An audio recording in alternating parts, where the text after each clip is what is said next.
Hello, I am Oscar Ledesma, and this is my video for the final exam of Estudios Interculturales. To begin with, I will analyze some experience I choose with the theoretical framework we work in class.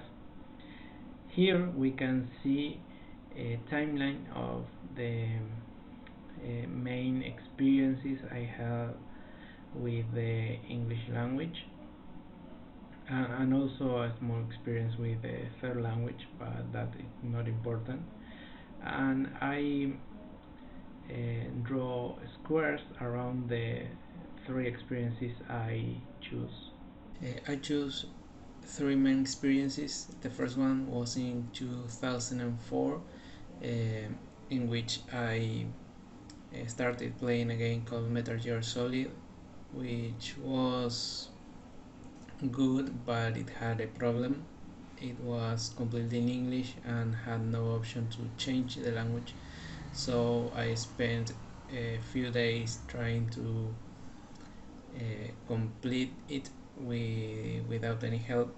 But then some days later I decided to use a dictionary, so I spent a lot of time in 2004 with an English dictionary on my hand. The second experience is related to the first one. In 2005 I decided that I wanted to learn English, so I started the English courses on the Josefina Conte Institute. I started mainly because I felt confident that I could learn second language, but the English classes on my school were very monotonous and repetitive. So I started in 2005 and finished the courses on 2010. The third main experience was in 2014, and at that time I traveled to USA. The travel lasted 3 months approximately. Um, During that time I stayed in a friend's house, and when I wasn't in the house I was visiting places with them. Um, After a month, my friend Franco introduced me to other people from different parts of South America, and it was a really good experience because we were all connected by Spanish, but I learned more about their cultures and they learned about mine. For this video I would analyze the last experience using two different theoretical frameworks. The first one is Hoops, that talks about the intercultural language process, and the second one is Brown's, that talk about the stages of acculturation. Hoops describes this intercultural learning process as a continuum with ethnocentrism in one end and different options of adjustment on the other end. He described four different outcomes that reflect the objectives and the circumstances of the individual learner. Moreover, he states that every person can adjust to a certain culture, but he or she might not be able to achieve complete integration. Besides, he acknowledges culture shock as an important factor.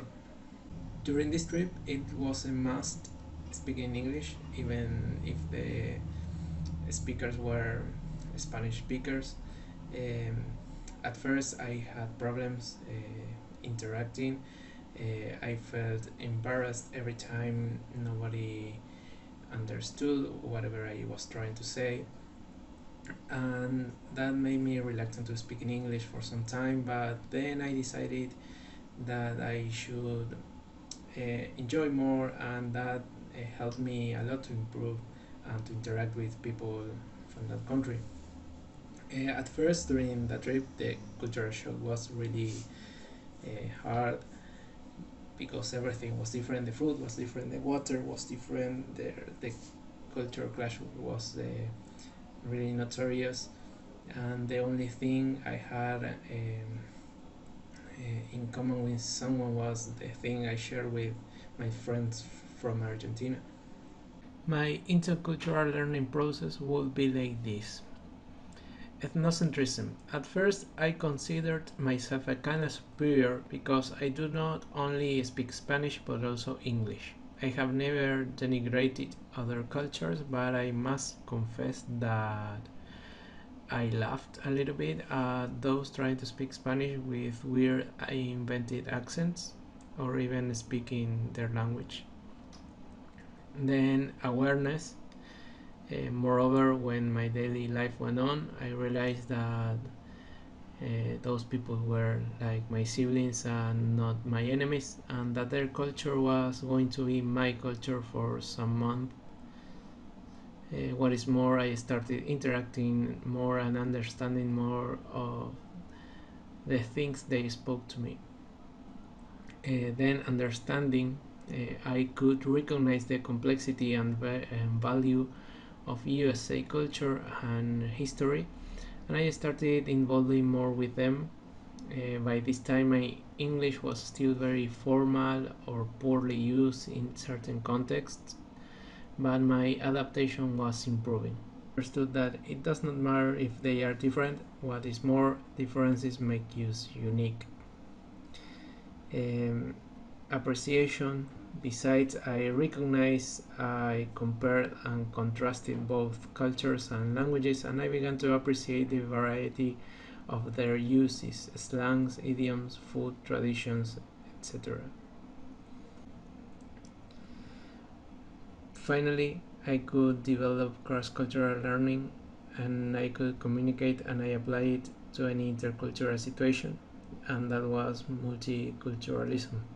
Well, on the other hand, we have Brown, and he describes a process in which we get adapted to another culture.